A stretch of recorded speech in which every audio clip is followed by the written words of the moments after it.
সন্ধ্যা আমার দিদিদের সত্যি তো অনেক দেরি হয়ে গেছে।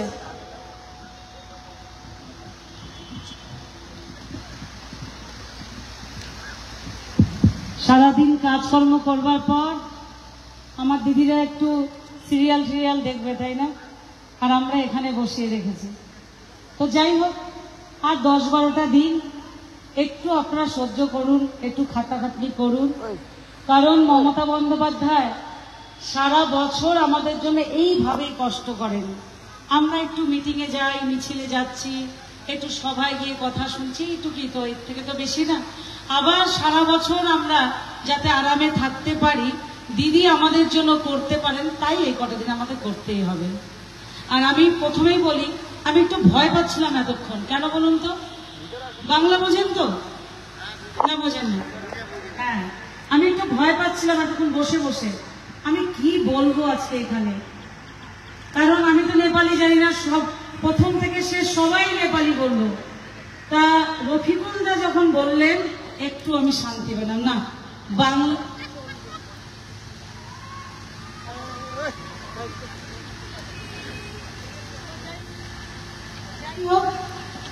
বাংলা চলবে বুঝতে পারলাম, তখন একটু সাহসও পেলাম। না, আমার কথাও তাহলে কেউ তো শুনবে। তো যাই হোক, নেপালি দুটো লাইন জানি, আগে একটা জানতাম, আজকে সকালবেলা আরেকটা শিখেছি। ঢেরো ঢেরো ধন্যবাদ।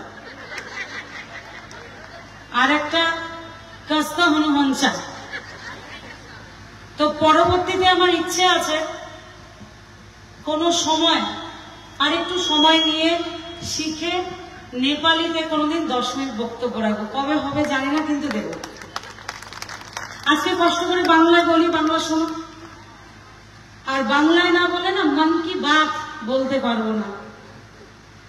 তো আজকে আমাদের শালবাড়ি 2 নম্বর অঞ্চল আয়োজিত, আমাদের এই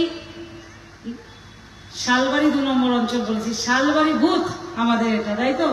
শালবাড়ি বুথ, চম্পাশাড়ি 2 নম্বর অঞ্চল। দাদারা পিছনে ভাবছে কি বলছে দিদি এটা। তো যাই হোক, আমাদের চম্পাশাড়ি 2 নম্বর অঞ্চল আয়োজিত এই শালবাড়ি বুথে একটা সভা, এই সভাকে ঘিরে আজকে আপনাদের এখানে আসা, আমাদেরও এখানে আসা।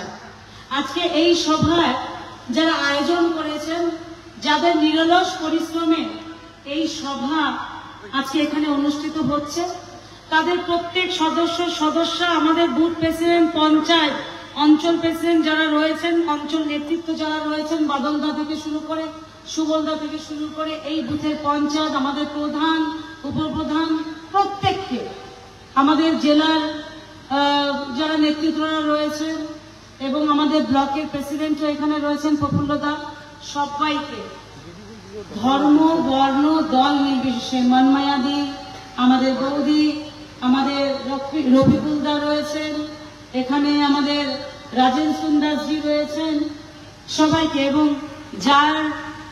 যাকে মধ্যমণি করে আজকে এই সভা, অর্থাৎ যাকে সামনে রেখে আমাদের নির্বাচন, আমাদের অত্যন্ত প্রিয় মানুষ গোপাল লামাজি, আমাদের শিলিগুড়ি অনেক মানুষ তার সাথে আগে থেকেই পরিচিত। আমরা যেখানেই যাই সবাই বলে ও গোপালজি আয়ো, আচ্ছা, মানে গোপাল দাদাকে সবাই চেনেন। এখানেই আমরা অনেক এগিয়ে রয়েছি, কারণ তিনি কখনো এসডিও ছিলেন, তিনি কখনো এডিএম ছিলেন, তিনি কখনো জিটিএতে ছিলেন, পর্যটন দপ্তরে ছিলেন, তিনি সকলের পরিচিত। আমার মতো অনেকে হয়তো আপনারা চিনতেন না, আমি এখন এই কদিনে দাদাকে খুব চিনে নিয়েছি। একদম ডাইনামিক একজন মানুষ, যাকে আমরা প্রার্থী হিসেবে পেয়েছি। তো যাই হোক, প্রত্যেককে, এবং যারা আমার সামনে এখানে এসে উপস্থিত হয়েছেন, যারা না এলে আজকে আমাদের কথা শোনারই কেউ থাকতো না, আমাদের এই মঞ্চটারও কোনো অস্তিত্ব থাকতো না। যারা না থাকলে আমাদের নেতাগিরি করা যেত না, কারণ নেতা তো তখনই নেতা হয় পেছনে যখন মানুষ থাকে, মিছিলে, মিটিংয়ে। আপনারা আছেন বলে আমাদের মানুষ নেতা বলে, যেদিন আপনারা থাকবেন না আমাদের কেউ নেতা বলবে না। আমাদের সাথে রাম দাদাও আছেন, খুব সুন্দরভাবে দাদা নেপালি ভাষায় বক্তব্য রেখেছেন, খুব ভালো বক্তা। তো যাই হোক, যারা আমার বড়রা, তাদের জন্য রইল আমার অন্তরের অন্তঃস্থল থেকে প্রণাম এবং শ্রদ্ধা। যারা ছোটরা রয়েছে তাদের জন্য অনেক অনেক শুভেচ্ছা, অভিনন্দন। এবং আজকে অত্যন্ত সুন্দর একটা দিনে এই সভা। আমরা যারা বাঙালি, বাঙালি মানে কি, যারা বাংলা ভাষায় কথা বলি তারাই বাঙালি। আমরা যারা বাংলা ভাষায় কথা বলি, যারা হিন্দিতে বলি, যারা নেপালি, আদিবাসী, রাজবংশী, সাদ্রি, যে যে ভাষায় কথা বলি না কেন, আমরা যারা পশ্চিম বাংলায় থাকি তারাই আমরা বাঙালি। যারা ভারতবর্ষে থাকি তারাই আমরা ভারতবাসী, যারা বাংলায় থাকি তারাই আমরা বাংলাভাষী। তো যাই হোক, আমাদের এই বাঙালিদের জন্য একটা বড় উৎসব পহেলা বৈশাখ। আর গতকাল ছিল আমাদের নেপালি ভাই বোনরা যারা রয়েছেন তাদের নববর্ষ ছিল। তো এরকম আমাদের প্রত্যেকেরই আজকে একটা খুব সুন্দর দিন। গত দুদিন আগে আর একটা পবিত্র দিন ছিল, রমজানের দিন, পবিত্র ঈদের দিন। রমজান সারা মাস একদম রোজা করে কত কষ্ট করে আপনারা প্রচার করলেন, নির্বাচনের কাজ করলেন। এবং পরশুদিন আপনাদের এই তাপসদাস থেকে শুরু করে আপনারা এখানে অনেকেই আছেন যে ঈদ উদযাপন করেছেন। এবং আমাদের কিছুদিন আগে আমাদের আরেকটা কি প্রোগ্রাম গেল আমাদের দাদা ঈদের আগে। তো যাই হোক, আমাদের একের পর এক উৎসব চলছে, কারণ ধর্ম যার যার, উৎসব কিন্তু আমাদের সবার।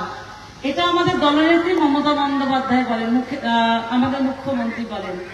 এই কথাটা আগেও বলা হতো, কিন্তু সেটা শুধুমাত্র ওই খাতায় কলমে ব্যানারে পোস্টারে থাকতো, উৎসব যার যার, ধর্ম যার যার, উৎসব সবার। সর্বপ্রথম তাকে বাস্তবে রূপায়িত করেছেন আমাদের মুখ্যমন্ত্রী মাননীয় মমতা বন্দ্যোপাধ্যায়। আমরা ঈদ যেভাবে উদযাপন করি, আমি সকালবেলা ঈদের দিন ঘুম থেকে উঠে বাড়ির পুজো পাঠ কাজকর্ম করে প্রথম যখন বেরিয়েছি, প্রথম আমি গিয়ে রফিকুলদার বাড়িতে গেছি, তার সাথে ঈদের শুভেচ্ছা বিনিময় করেছি। আজকে আমাদের পয়লা বৈশাখ, বাঙালিদের সকালবেলা উঠে গোপাল লামা মহাশয়কে নিয়ে আমি আনন্দময়ী কালীবাড়িতে পুজো দিয়েছি। যেদিন খ্রিস্টমাস হবে, নিশ্চয়ই যারা আমাদের খ্রিস্টান ধর্মাবলম্বী ভাই বোনরা আমাদের সাথে সহকর্মীরা থাকবেন, তাদের কাছে যাব, চার্চে যাব। তো এটাই হলো আমাদের সহাবস্থান, এটাই আমাদের পশ্চিমবাংলার কৃষ্টি এবং কালচার। এবং বারে বারে দলনেত্রী মমতা বন্দ্যোপাধ্যায় একটা কথাই বলেন, যে বা যারা এই পশ্চিমবাংলার কৃষ্টি কালচার সহাবস্থানে অশুভ হাত চোখে দেখবে বা হাত বাড়াবে, অশুভভাবে হাত বাড়াবে, তাদের হাত ভেঙে ঘুরিয়ে দেওয়া হবে। যেমনটা আগে হয়েছে, আগামী দিন হবে। আমরা সবাই ভাই ভাই, আমাদের কোনো ভেদাভেদ নাই, আমরা সবাই ভাই ভাই। আমরা খুবই গুরুত্বপূর্ণ একটা সময়ের মধ্যে দিয়ে চলেছি, জানেন তো আপনারা। প্রায় 1 মাস হয়ে গেল আমাদের নির্বাচন ঘোষণা হয়েছে। আমরা যারা ভারতবর্ষের মানুষ, আমাদের ভারতবর্ষের সব থেকে যে বড় গণতন্ত্রের উৎসব, গণতন্ত্র মানে বিশেষ করে আমরা পশ্চিমবাংলায় তো গণতন্ত্র প্রতিষ্ঠিতই রয়েছে, আমরা নিজের ভোট নিজে দিই। তো এই যে গণতন্ত্রের সব থেকে বড় উৎসব, সেটা হচ্ছে আমাদের লোকসভা। আমরা তো প্রার্থীর পরিচিতি করছি, আমরা তো আমাদের কাজের মাধ্যমে প্রচার করেই ফেলেছি গত 12 বছরে। বিশেষ করে মহকুমা পরিষদ নির্বাচন, পঞ্চায়েত সমিতি এবং মহকুমা পরিষদ আমাদের রয়েছে। এই যে নির্বাচন 1.5 বছর হয়ে গেছে। এই 1.5 বছর আগে যখন পঞ্চায়েত নির্বাচন হয়েছে, আমরা প্রত্যেকটা জায়গায় গিয়ে কথা দিয়েছিলাম, আমাদের ভোটটা দাও, আমরা এই করব সেই করব, এই অনেক কিছু। তা এখন এক তো আমাদের প্রার্থী পরিচিতি, আমাদের এবারের প্রার্থী গোপাল লামা মহাশয়, যার কথা একটু আগে বললাম। এবং আমাদের আর একটা কাজ, বাড়ি বাড়ি গিয়ে মিটিংয়ে মিছিলে বলা, আমরা কি কথা দিয়ে এসেছিলাম, আমরা কতটা বেশি করতে পেরেছি। আরো অনেক বাকি, আমরা সব করে ফেলতে পারিনি, কারো পক্ষেই সম্ভব নয়। আমাদের আরো অনেক কিছু করতে হবে, কিন্তু আমরা তার জন্যই আপনাদের কাছে এসেছি। আবার নতুন করে আমরা কি কি কথা দিয়ে কি কি করতে পেরেছি, আর কি কি বাকি আছে, বা আপনাদের যে অভাব অভিযোগ, সেটা আমরা বাড়ি বাড়ি গিয়ে শুনছি, যেটা আগামী দিন যাতে আমরা করতে পারি। কারণ 34 বছর যে কাজটা হয়নি, 34 বছর ধরে যে কাজটা হয়নি বা করার কারো ইচ্ছেই ছিল না বামফ্রন্টের আমলে, এত বড় একটা সময়ে সেই তার থেকে অনেক বেশি কাজ আমরা মনে করি এই 1.5 বছরে আমরা করতে পেরেছি, 34-এর থেকে বেশি সময়। কারণ 34 বছর পর মমতা বন্দ্যোপাধ্যায় বাংলার মসনদে বসেছিলেন। মহকুমা পরিষদ আমরা তখনও পাইনি, মহকুমা পরিষদ 40-এর থেকেও বেশি বছর পরে আমরা পেয়েছি। তাই 1.5 বছর সময়টা অনেক কম। আর এই যে 34 বছর বা 40 বছর যাই হোক না কেন, বামফ্রন্টরা অনেক বড় বড় ভুল করে গেছিল ছোট ছোট কাজগুলো না করে। আর আমরা ছোট ছোট বড় বড় অনেক কাজ করতে গিয়ে হয়তো সত্যি ছোট ছোট কিছু ভুল তো করে ফেলেছি। আমাদের পঞ্চায়েত রয়েছে, পঞ্চায়েত সমিতি, মহকুমা পরিষদ, সত্যি আমরা হয়তো রক্ত মাংসের মানুষ, তো অনেক ভুল হয়ে গেছে। সেই ভুলগুলোর জন্য ক্ষমা চাইবো আপনাদের কাছে। এবং আর একটা কথা দিচ্ছি, নিজে এবং আমাদের সবাই আমরা এই ভুলটাকে শুধরে নিয়ে আগামী দিন আরো ভালো করে আপনাদের জন্য কাজ করার চেষ্টা করব। আমাদের মমতা বন্দ্যোপাধ্যায় এমন একজন মুখ্যমন্ত্রী, মমতা বন্দ্যোপাধ্যায়, যিনি শুধু এই বাংলা নয়, যিনি শুধু এই ভারতবর্ষ নয়, সারা বিশ্বকে, সারা পৃথিবীকে দেখিয়ে দিয়েছেন একজন মুখ্যমন্ত্রী যদি কাজ করতে চান, একজন মুখ্যমন্ত্রী যদি কাজ করবার সদিচ্ছা থাকে, একজন মুখ্যমন্ত্রী যদি মানুষের দুয়ারে পৌঁছতে চান, তাহলে তার হৃদয়ে পৌঁছতে বেশি দেরি হয় না। আজকে মমতা বন্দ্যোপাধ্যায় সারা পৃথিবীকে দেখিয়ে দিয়েছেন মুখ্যমন্ত্রী কাজ করতে চাইলে 34 বছরের মতো লম্বা সময় তার কখনোই প্রয়োজন হয় না। 2 বছর যথেষ্ট ছিল, আজকে 12 বছরের সরকার। মমতা বন্দ্যোপাধ্যায় এমন একজন মুখ্যমন্ত্রী যিনি ধর্ম, বর্ণ, দল নির্বিশেষে সিপিএম, কংগ্রেস, বিজেপি, তৃণমূল কংগ্রেস সবাইকে, অর্থাৎ জন্ম থেকে মৃত্যু প্রত্যেকটা পদক্ষেপে আমাদের হাতটা কিন্তু ধরেছেন শক্ত করে, প্রত্যেকটা শ্রেণীর কাছে পৌঁছেছেন। যারা আমাদের মতো মধ্যবিত্ত তাদের কাছে মমতা বন্দ্যোপাধ্যায় একরকম ভাবে পৌঁছেছেন, যারা একেবারে লোয়ার মিডিল ক্লাস, দিন আনা দিন খাওয়া মজুরি দিন মজুরি করে খায় তাদের কাছে একবারে পৌঁছেছেন। আবার যারা আপার ক্লাস বিজনেস কমিউনিটি তাদের কাছেও আবেদন করে পৌঁছেছেন। মমতা বন্দ্যোপাধ্যায়ের হাত সর্বত্র পৌঁছে গেছে, তার উন্নয়নের ছোঁয়া প্রত্যেকটা শ্রেণীর কাছে পৌঁছে গেছে। তাই প্রত্যেকটা শ্রেণীর কাছে আবেদন করব, আমাদের এই চম্পাশাড়ি 2 নম্বর অঞ্চল শালবাড়ি বুথ প্রত্যেকটা মানুষের কাছে আবেদন করব, ধর্ম, বর্ণ, দল নির্বিশেষে মমতা বন্দ্যোপাধ্যায় যেভাবে আপনাদের কাছে পৌঁছেছেন, আমাদের কাছে পৌঁছেছেন, আসুন এটা আপনাদের সময় এসছে তাকে ধন্যবাদ জানাতে, তার হাতটা শক্ত করে ধরতে, তার পেছনে দাঁড়াতে। এর আগে বহুবার আপনাদের বোঝানো হয়েছে 2019, 2021 আমরা যারা মমতা বন্দ্যোপাধ্যায় প্রতিনিধিরা রয়েছি, বাদলদা, জনকদা, আমাদের যারা প্রফুল্লদা, এখানকার যারা নেতৃত্বরা বারে বারে আপনাদের কাছে বলেছিল যে একটা নতুন দল, তাদের চেনেন না, জানেন না, তাদের প্ররোচনায় পা দেবেন না, তাদের কথা শুনবেন না, তারা ভুল বুঝাচ্ছে, তাদেরকে ভোটটা দেবেন না। কিন্তু সেদিন আপনারা ভেবেছিলেন না, এই তৃণমূল দলটা তারা ভুল বোঝাচ্ছে আমাদের, কারণ তৃণমূল তো মোটা কাপড়ে আমাদের রেখেছে। আর আপনাদেরও দোষ না, সবাই তো ভালো থাকতে চায়। ভেবেছেন যদি আর একটু ভালো থাকা যায়, যদি 15 লক্ষ টাকাটা অ্যাকাউন্টে আনা যায়, যদি আমার বাড়ির মানুষটার চাকরি হয়, বছর 2 কোটি চাকরি হবে, নিশ্চয়ই এই অঞ্চলের প্রত্যেকটা বাড়িতে চাকরি হওয়ার কথা ছিল। যদি আমাদের রান্নার গ্যাস 400 টাকা আছে, যদি সেটা ফ্রিতে হয়ে যায়, যদি সরষের তেলটা 50, আমি কিন্তু 14 আর 19-এর কথা বলছি, যদি আমার সরষের তেলটা 50 টাকায় আছে, যদি ওটা 30 টাকা হয়ে যায়, আমরা এটা ভেবেই তাদের ভোটটা দিয়েছিলাম। বিজেপি নামক সেই অজানা অচেনা দলটাকে ভোটটা দিয়েছিলাম, ভালো থাকার জন্য দিয়েছিলাম। তারা এত সুন্দর করে আমাদের সামনে এসে কথা বলেছিল, আমরা ভাবতেই পারিনি তারা যে আমাদের মিথ্যে আশ্বাস দিচ্ছে, তারা যে আমাদের ভুল বোঝাচ্ছে, মিত্র মিত্র করে কত সুন্দরভাবে বলেছিল, আমরাও ভুলে গেছিলাম। কিন্তু যেই আমরা ভোটটা দিলাম, তারা 2014-তে ভোটটা নিয়ে, মনে করুন 2014 লোকসভা নির্বাচন, ভোটটা দিলাম 19 পর্যন্ত তাদের আর দেখা পায়নি। তখন কে ছিল? মমতা বন্দ্যোপাধ্যায়। একটু আগে কোকিল ডাকছিল, শুনেছেন? কুহু কুহু করে কোকিল ডাকলো না একটু আগে? দেখেছে, শুনেছেন না শোনেননি? বসন্তকালেই কোকিল ডাকে। তা আবার 19 এলো, আবার ভোট এলো, ভোট মানেই বসন্তকাল। আবার কিন্তু ওই বিজেপি নামক দলটা কোকিলের মতো কুহু কুহু করে মিষ্টি সুরে মিত্র মিত্র বলে আবার আমার বাড়ির কড়া নাড়লো, দরজা নাড়লো। আমরা ভাবলাম 15 লক্ষ টাকা ওভারে দেয়নি, এবার নিশ্চয়ই দেবে। এবার তো আরো যোগ হলো তার সাথে, 15 লক্ষ টাকার সাথে সাথে আরো কি যোগ হলো বলুন তো? যোগ হলো বছরে 2 কোটি চাকরি, কারো বাড়ির ছাদ কাঁচা থাকবে না, সব নাকি পাকা হয়ে যাবে, এরকম অনেক আশ্বাস তারা দিল।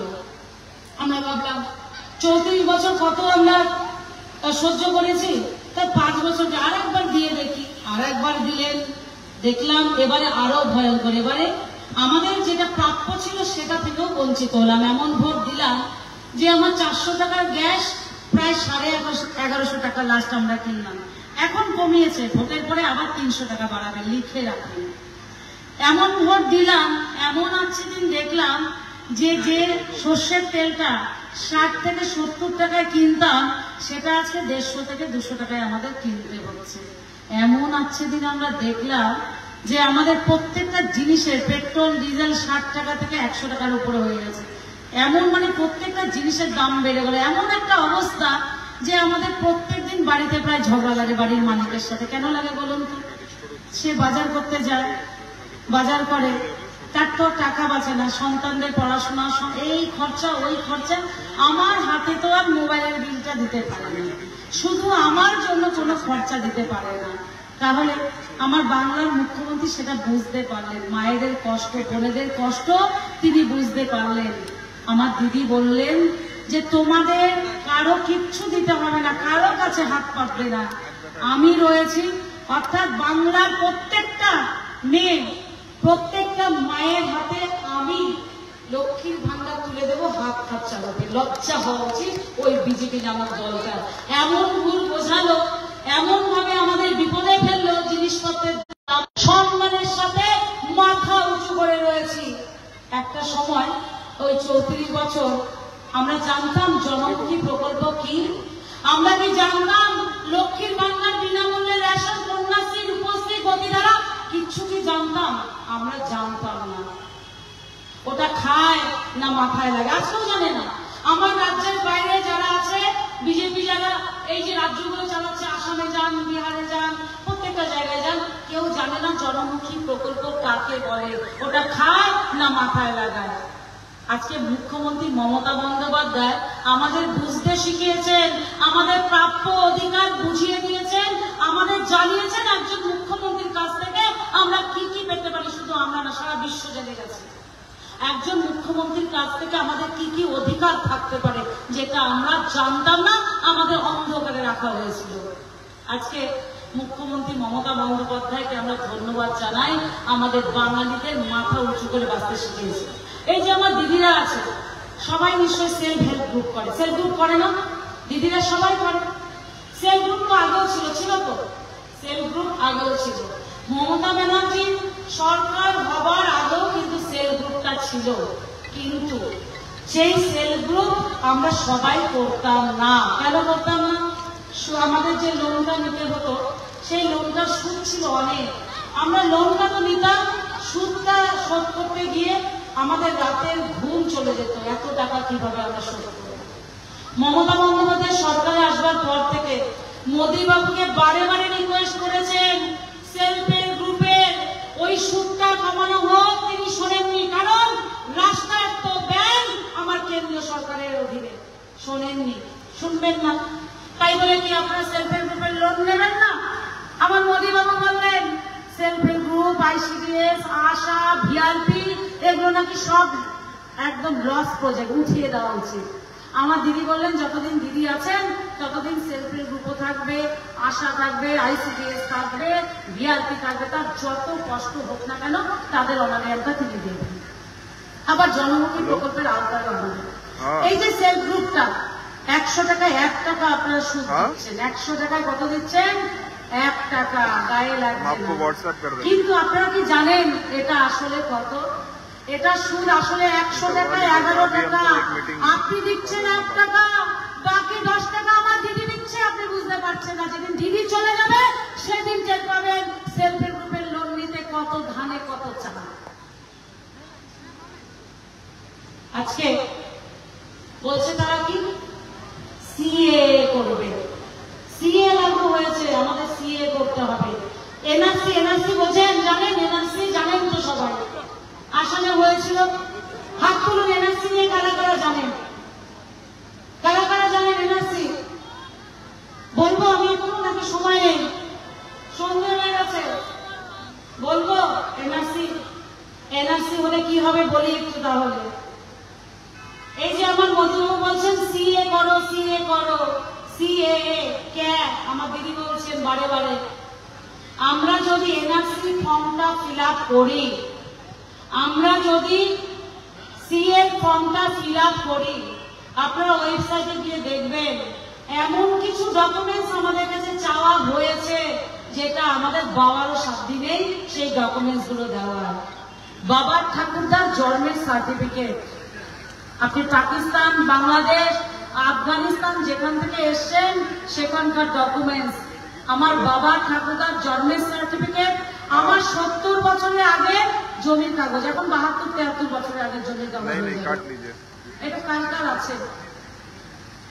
সিএ ফর্ম ফিল আপ করবেন, হিন্দুত্ব বজায় রাখবেন, হিন্দু রাষ্ট্র করবেন, তা ঠিক আছে, কিন্তু ফর্ম ফিল আপ করতে গিয়ে এই ডকুমেন্টস এর মতো ডকুমেন্টস গুলি যদি না দিতে পারেন, আপনি অবিলম্বে এনআরসির আওতায় আসবেন। আপনারা জানেন সেটা? এনআরসির আওতায় আসা মানে আপনি ভারতবর্ষের অবৈধ নাগরিক হয়ে যাবেন, মানে ভোটার লিস্টে আপনার নাম থাকবে না। আর ভোটার লিস্টের নাম না থাকা মানে আমি এই দেশের সব সুবিধা অসুবিধা থেকে আমি বঞ্চিত, সরকারি কোনো সুযোগ সুবিধা পাবো না, আমি ভারতবর্ষের নাগরিক রূপে আমাকে কেউ গণ্য করবে না। তখন কি করতে হবে? তখন স্বাভাবিকভাবে আমাদের একটা ফর্ম ফিল আপ করতে হবে, একটা প্রেয়ার জানাতে হবে। কাকে প্রেয়ার জানাতে হবে? আমার ভারত সরকারের কাছে। কি প্রেয়ার থাকবে সেটা? আমি ভারতবর্ষের অবৈধ নাগরিক হিসেবে পরিগণিত হয়েছি, আমি এনআরসির আওতায় এসেছি, আমাকে অবিলম্বে ভারতবর্ষের নাগরিকত্ব প্রদান করা হোক।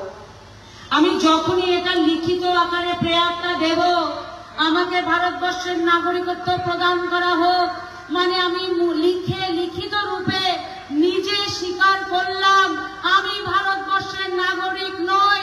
তার মানে যতদিন আমি নাগরিকত্ব প্রমাণ করতে না পারবো, আমি কোন রকম সুযোগ সুবিধা পাবো না। ছিটমহলের যে মানুষ, ছিটমহলের বাসিন্দা, সেই বাসিন্দাদের মতো আমাদের জীবনযাপন হবে। আজকে একটা বাড়ি করেছেন, একটা জমি কিনেছেন, একটা গাড়ি কিনেছেন, আপনার বাচ্চা স্কুলে যাচ্ছে, আপনার ওয়াইফ লক্ষ্মীর ভান্ডার পাচ্ছে, বিনামূল্যে রেশন পাচ্ছেন, আপনার একটা দোকান রয়েছে যে দোকান দিয়ে আপনার রোজগার চলে, আপনার বাড়ির কেউ সরকারি চাকরি করছে। আপনি যদি এনআরসির আওতায় আসেন, নিজেকে যতদিন আপনি ভারতবর্ষের নাগরিক হিসেবে প্রমাণ করতে না পারবেন, আপনি প্রত্যেকটা জায়গা থেকে মালিকানা সত্ত্ব থেকে আপনি দূরে থাকবেন। আপনার বাড়িতে আপনার মালিকানা সত্ত্ব থাকবে না, থাকতে পারে না। এটা ভুল বোঝানো নয়, এটা সঠিক কথা। আমাদের কাজ সচেতন করা। আপনার বাড়ির কেউ চাকরি করছে, সরকারি চাকরি, সেই চাকরি থেকে তাকে বরখাস্ত করা হবে, কারণ সে ভারতবর্ষের নাগরিক নয়। এই যে সামনে দোকানপাট যেতে যেতে তাদের রুজি রোজগার চলে, সেই দোকানে তাদের মালিকানা সত্ত্ব থাকবে না, কারণ আপনি ভারতবর্ষের নাগরিক নন। ভালো হবে? তাই আপনাদের একটা কথা বলবো, দাঁত থাকতে দাঁতের মর্যাদা দিন। খাল কেটে কুমির আনবেন না, ভালো আছেন তাই ঘুম থেকে উঠে ওই বাক্স খুলবেন, আলমারি খুলবেন, 70 বছরের আগের জমির কাগজ, বাবা ঠাকুরদার জন্মের সার্টিফিকেট খোঁজা যেন না হয়, সিএ আবেদন করবেন না। আমার মুখ্যমন্ত্রী মমতা বন্দ্যোপাধ্যায় বলেছেন যে আমাদের সিএর আবেদন প্রয়োজন নেই। আমার ভোটে যদি তিনি দুবারের প্রধানমন্ত্রী হতে পারেন, আমার ভোটটা নেওয়ার সময় তিনি যদি আমাদের নাগরিকত্ব প্রমাণ না চান, আজকে তাহলে তাকে আমার নাগরিকত্ব কেন প্রমাণ করতে হবে? আমার রেশন কার্ড আছে, আমার ভোটার কার্ড আছে, তাদের দেওয়া আধার কার্ডও আমার রয়েছে, তাহলে আমার নাগরিকত্ব কেন থাকবে না?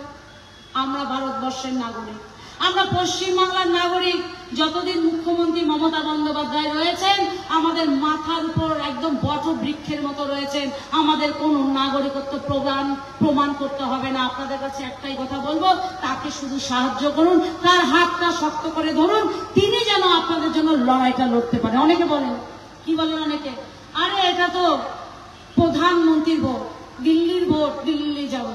তাই দিল্লির ভোটটা দিয়েছিলেন, দিল্লির ভোট দিয়েছিলেন, মণিপুরে ভোট নিয়ে পালিয়ে গেছে, ভোটের বস্তা নিয়ে মণিপুরে পালিয়ে গেছে। করোনার মতো ভয়ঙ্কর পরিস্থিতিতেও তাদের কাছে পাননি। করোনার মতো ভয়ঙ্কর পরিস্থিতিতে আপনাদের আমাদের পাশে ছিল মমতা বন্দ্যোপাধ্যায়, তার নেতারা, তার প্রশাসন, তার সরকার, তার বিনামূল্যে রেশন। তাই মাথায় রাখতে হবে, এবার ভোট দেওয়ার আগে চিন্তা করবেন মণিপুরকে দেবেন না শিলিগুড়ির মানুষটাকে দেবেন। মণিপুর ভার্সেস শিলিগুড়ি একটা খেলা, খেলা তো হবে। এখন আপনারা ঠিক করবেন কাকে জেতাবেন। মণিপুরের অপেক্ষায় থাকবেন, কয় মাস পর একবার দেখা দিবে, ওই ব্যানারে পোস্টারে দেখতে চান এমপিকে, না শিলিগুড়ির বাসিন্দা, প্রধাননগরের বাসিন্দা গোপাল লামা মহাশয় যখন ডাকি তখন পাই, গোপাল লামাকেই চাই স্লোগানকে সামনে বাড়াবেন। কোনটা চান, কোনটা, মণিপুর না শিলিগুড়ি? এই মাঠে না বাড়ি গিয়ে আবার মণিপুর? হ্যাঁ, যখন বাড়ির সামনে রাস্তাটা হবে না, বড় রাস্তা, তখন বলবেন না এমএলএ দেননি, এমপি দেননি, পঞ্চায়েত সমিতি, মহকুমা পরিষদ কোন রকমে আমাদের দিয়েছেন। যেটুকু কাজ হবার প্রধান বসে রয়েছে জনক সাহা, যতটা কাজ করার তার থেকে অনেক বেশি কাজ ইতিমধ্যে করে ফেলেছেন। আর এসডিএ থেকে একটা 1 কোটির রাস্তা, তাই না জনকদা? 1 কোটির একটা রাস্তা স্যাংশন হয়ে গেছে শুনলাম। তো আমাদেরকে এখানে ওখানে ভিক্ষে চাইতে হচ্ছে। একটা এমএলএ রয়েছে আপনার অঞ্চলে, আপনার ব্লকে, আপনার বাড়ির সামনের একটা রাস্তা তো দূরের কথা, আপনার পাশে কোনোদিন আসেননি। আপনার এমপি রয়েছে ওই মণিপুরে, একটা রাস্তা, একটা ব্রিজ তার কাছ থেকে আমরা পাইনি। তাহলে আমরা বলছি যারা কাজটা করছে, কাজ করছে আমার পঞ্চায়েত, আমার পঞ্চায়েত সমিতি, কাজ করছে আমার মহকুমা পরিষদ, তাহলে এমপি এমএলএটা কেন দিচ্ছেন না? এমপি এমএলএ দিন, ফান্ডটা বড় করুন। ওই ফান্ড নিয়ে তারা ঘরে বসে আছে, মণিপুরে বসে আছে, ফান্ডটাকে নিজেদের কাজে লাগান। তাই এমপি দেন, পরবর্তীতে এমএলএ দিন। আমরা বলছি কারো কাছে হাত পাততে হবে না, নিজেদের অধিকার নিজেদের অঞ্চল থেকে আপনারা বুঝে নেবেন। বলছে 100 দিনের কাজ নাকি অস্বচ্ছতা হয়েছে। আমার নেতা অভিষেক বন্দ্যোপাধ্যায় বারে বারে তাদের কাছে একটা কথা বলছেন, একটা কি বলবো, প্রত্যেকটা মঞ্চ থেকে তিনি বলছেন যে শ্বেতপত্র প্রকাশ করো, গত 5 বছরে কোন টাকা পশ্চিমবাংলায় দিয়েছে। 72 ঘন্টা সময় নিয়েছিলেন ময়নাগুড়ির সভা থেকে, আজকে প্রায় 1.5 মাস হয়ে গেল সেই শ্বেতপত্র তারা প্রকাশ করতে পারেনি। তারা বড় বড় কথা বলছেন, কেন কেন্দ্র টাকা দেবে, কেন্দ্র টাকা দিয়েছে, চুরি হয়েছে, হিসাব দিতে পারেনি বলা হচ্ছে। আপনারা হিসেব দিন, শ্বেতপত্র আমাদের সামনে, জনগণের সামনে আনুন। যদি একটা টাকাও কেন্দ্র থেকে কাজের জন্য রাজ্যে এসে থাকে, আমাদের নেতা বলেছেন 42টা কেন্দ্রের যে প্রার্থী তাদের তুলে নেবে। তারা বলতে পারেনি, কারণ তারা একটা টাকাও দেননি। 100 দিনের কাজ নিয়ে ভাবেন না, 100 দিনের কাজটা করিয়েছিলেন তারা আপনাদের দিয়ে। আমি আমার বাড়ির কাজ আপনাদের দিয়ে করিয়েছি, টাকাটা দিইনি, কত লজ্জা। আজকে কেন্দ্র সরকার আপনাদের দিয়ে 100 দিনের কাজ করালেন। 30 দিনের মধ্যে নিয়ম ছিল টাকাটা আপনাদের হাতে তুলে দেওয়া, না দিয়ে 2.5 বছর পেরিয়ে গেল। কত আন্দোলন, কত লড়াই, কত সংগ্রাম আমাদের নেতা নেত্রীদের, মমতা বন্দ্যোপাধ্যায়, অভিষেক বন্দ্যোপাধ্যায়, দিল্লি পর্যন্ত তার সাথে আমরা গেছি, আপনারাও অনেকে গেছেন, তারপরেও একটা টাকা দেয়নি। আমার মুখ্যমন্ত্রী মমতা বন্দ্যোপাধ্যায় দিল্লির মানুষের কাজ করার টাকাও রাজ্য থেকে আপনাদের অ্যাকাউন্টে ঢোকালেন। তার জন্য একটা হাততালি হবে না? আজকে আরেকটা রাজনীতি করছেন, আবাস যোজনা। বলছে তৃণমূল কংগ্রেস নাকি আবাস যোজনা নিয়ে রাজনীতি করছে। আরে আবাস যোজনার টাকাই তো তুমি দিচ্ছ না। 60%, 40%, 60% টাকা দেয় আবাস যোজনায় আমার রাজ্য, 40% দেয়, আমি যদি ভুল না হই, আমার কেন্দ্র। তারা সেই 40% দিচ্ছে না, বছরের পর বছর চলে গেল। আর মানুষ ভরতে যাচ্ছে, আমার বাড়ির আবাস যোজনা ঘর আসছে না, এই আসছে না, ওই আসছে না। বুঝতে হবে। আমার দিদি বললেন এই 40% তোমার দিতে হবে না, 100 দিনের মতো করে ওই আবাস যোজনার যে টাকাটা আগামী 30শে ডিসেম্বরের মধ্যে মুখ্যমন্ত্রী আপনাদের অ্যাকাউন্টে দেবে। কথা দিয়ে কথা রাখার নাম মমতা বন্দ্যোপাধ্যায়। তাকে কোনোদিন লক্ষ্মীর ভান্ডার দিতে বলতে হয়নি, বিনামূল্যে রেশনের কথা বলা হয়নি, তিনি কিন্তু তারপর নিজে থেকে দিয়েছেন। তাকে আমাদের কখনো বলতে হয়নি দিদি লক্ষ্মীর ভান্ডারটা বাড়িয়ে দিন, দিদি বুঝেছেন লক্ষ্মীর ভান্ডার বাড়িয়ে দেওয়া উচিত। তাই আজকে 500, 1000টা 1200 টাকা হয়েছে। আবার প্রয়োজনে যদি বাড়ে দিদি নিশ্চয়ই বুঝবেন যে বাড়ানোর প্রয়োজন, নিশ্চয়ই বাড়াবেন। তা যে মানুষটা আমাদের সাথে শীত গ্রীষ্ম বর্ষা মমতাতেই ভরসা, কেন আমরা ভোটটা দেব না তৃণমূল কংগ্রেসে? কেন আমরা মণিপুরবাসীকে ভোটটা দেব? সে আমার এই শালবাড়ির মানুষের কথা, আমার চম্পাশাড়ি 2 নম্বর অঞ্চলের মানুষের দুঃখ কি বুঝবে?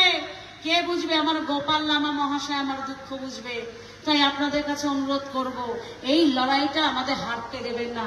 এই লড়াইটা গোপাল লামা মহাশয়ের লড়াই নয়, এই লড়াইটা আপনাদের লড়াই, এই লড়াইটা আপনাদের লড়াই। কিন্তু প্রার্থী গোপাল লামা মহাশয়, লড়াইটা লড়ছেন গোপাল লামা মহাশয়। লড়াইটা লড়তে গিয়ে যে সাহস, যে সহযোগিতা, যে আশীর্বাদ, যে দোয়া, যে শক্তি, যে উৎসাহের প্রয়োজন হবে সেটা যোগাবেন আপনারা আর আমরা। লড়াইটা লড়বেন আমাদের গোপাল লামা মহাশয়, জয়ী হবেন। সেই জয় আসবে শুধুমাত্র আপনাদের হাত ধরে। এর আগে মহকুমা পরিষদ নির্বাচন হয়েছিল, আমরা কোনোদিন জিতিনি, আমরা প্রথমবার জিতেছিলাম।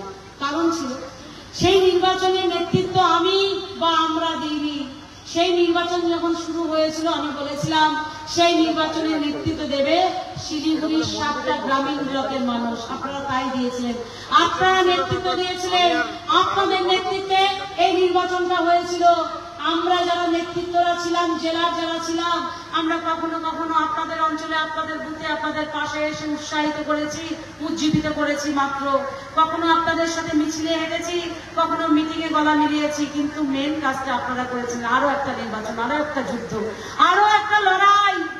এবারেও আমরা আপনাদের একটাই কথা বলছি, এই লড়াইটাও আপনারা লড়বেন, এই লড়াইয়ের নেতৃত্ব আপনারা দেবেন। আমরা আজকে যেমন এসে আপনাদের সাথে কথা বলছি, মিটিং করছি, কোনোদিন মিছিল করব, কিন্তু মেন যে লড়াইটা, যে নেতৃত্বটা আপনারাই দেবেন। আর জনগণ, বুথের মানুষ, বুথের কর্মী যেখানে নেতৃত্ব দেয় সেখানে কেউ আটকাতে পারবে না। কারো ক্ষমতা নেই, কারো সাধ্য নেই গোপাল লামাকে দিল্লিতে পাঠাতে বাধা দেয় এমন কোন শক্তি এই শিলিগুড়ির মাটিতে নেই। যেখানেই যাবে, ভেবেছে গতবার ভুল বুঝিয়ে ফাঁকা মাঠে গোল দিয়ে আমি দিল্লি চলে গেছি, এবারও তাই ভেবেছেন, মণিপুর থেকে লাফিয়ে লাফিয়ে চলে এসছে, আবার দাঁড়াবে, আবার নাকি এমপি হবে। আমি বলছি হতে পারবেন না। প্রত্যেক বুথে 10টা করে গোপাল লামা দাঁড়িয়ে আছে, প্রত্যেক বুথে আমার অভিষেক ব্যানার্জি রয়েছেন, প্রত্যেক বুথে আমার মমতা ব্যানার্জি দাঁড়িয়েছেন। লড়াইটা এত সহজ নয়। আসুন এবার মাঠে বুথে দেখা হবে, ভোটের বাক্সে দেখা হবে। আর কোনোদিন মণিপুর থেকে বাংলায় আসার কথা ভাবতে পারবে না, এমন ভাবে প্রতিবাদ প্রতিরোধ গড়ে তুলুন। আগামী 17 তারিখ রামনবমী, আগামী 17 তারিখ রামনবমী, ভালো কথা। রামনবমী মানে আমাদের রামের পুজো, আমাদের আরাধ্য দেবতা রাম, শ্রী রামচন্দ্র। আমরা আমাদের হৃদয়ে রাখি রামকে, আমরা শ্রীরামচন্দ্রকে আমাদের বাড়ির আসনে রেখে পুজো করি, আমরা শ্রীরামচন্দ্রকে আমার পাড়ার মন্দিরে পুজো করি। রাম আমাদের, দুর্গা আমাদের, কালী আমাদের, কৃষ্ণ আমাদের। তাহলে রামকে নিয়ে ব্যবসা করছে একটা দল, আপনারা প্রতিবাদ প্রতিরোধ গড়ে তুলবেন না? আমাদের মমতা বন্দ্যোপাধ্যায় একটা কথা বারে বারে বলেন, রামকে নিয়ে আমাদের কারো কোনো বিভেদ নেই, কারণ রাম আমাদের আরাধ্য দেবতা। আমি আমার বাড়িতে রামের পুজো প্রতিদিন করি, হনুমান চালিসা পাঠ করি। আমার বাড়িতে নবরাত্রির পুজো হচ্ছে, 9 দিন ধরে পূজা চলছে, দুর্গা পুজো হয় আমার বাড়িতে। তাই বলে আমি রামকে ভালোবাসি না? আমি তৃণমূল কংগ্রেস করি বলে রামকে ভালোবাসি না? তোমাদের কে বলেছে? রাম কি বিজেপির লিডার ছিলেন, না মেম্বারশিপ ছিল, না মন্ডল সভাপতি ছিল, না জেলার নেতা ছিল, না রাজ্যের নেতা ছিল? আমার শ্রীরামচন্দ্রকে নিয়ে ব্যবসা করা বন্ধ করতে হবে। আমার রাম আমার আরাধ্য দেবতা, তাকে যে রাস্তায় নিয়ে আসবে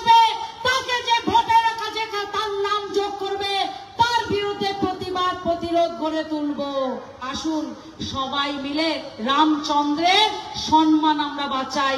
তিনি আমাদের কাছে চাইছেন আমরা যাতে তাকে সম্মান দিই, রামচন্দ্রকে আমরা যাতে রক্ষা করি তাদের হাত থেকে। 5 বছর কাজ করবে না, 10 বছরের সরকার কাজ করেনি, রামকে নিয়ে ব্যবসা করে একটা পোস্টার করেছিল। আমি সাধুবাদ জানাই তাদের যারা পোস্টারটা ফেলেছিল, যে রামচন্দ্র তাদের টেনে টেনে নিয়ে যাচ্ছে তাদের প্রার্থীকে। মোদী বাবুকে রামচন্দ্র টেনে নিয়ে যাচ্ছে। সত্যি তো, রাম ছাড়া, রামের নাম ছাড়া আসুক তো, রামের নাম ছাড়া আসুক, আসার সাহস পাবে না। তারা কোথাও কোথাও গিয়ে আরেকটা কাজ করছে জানেন, তারা জানেন রামচন্দ্রকে নিয়ে যে প্রতিবাদ প্রতিরোধ গড়ে উঠেছে মানুষ সহ্য করবে না, তাই রামের নাম আর বলা যায় না, ওই সাহস করে বলে কখনো কখনো। আরেকটা কাজ করছে, হিন্দুদের বাড়িতে যাচ্ছে গীতা নিয়ে, গীতা আমাদের পবিত্র গ্রন্থ, মুসলিমদের বাড়িতে যাচ্ছে কোরআন নিয়ে, বলছে নাকি হাত দিয়ে কথা বলো, ছুঁয়ে কথা বলো, গীতা ছুঁয়ে কথা বলো, কোরআন ছুঁয়ে বলো যে ভোটটা এবার আমাদের দেবে। কি করুণ পরিস্থিতি যে গীতা কোরআন ছুঁয়ে আজকে তাদের প্রতিজ্ঞা করাতে হচ্ছে। আমি বলি আপনাদের কাছে একটা কথা অনুরোধ করছি, যখন গীতা ছুঁয়ে কোরআন ছুঁয়ে প্রতিজ্ঞা করতে বলবে আপনারা রুখে দাঁড়াবেন, বললেন আপনারা প্রতিজ্ঞা করুন, আপনারা গীতা ছুঁয়ে বলুন যে ভোটটা আমরা আপনাদের দেব, আমার 15 লক্ষ টাকা ফিরিয়ে দেবেন।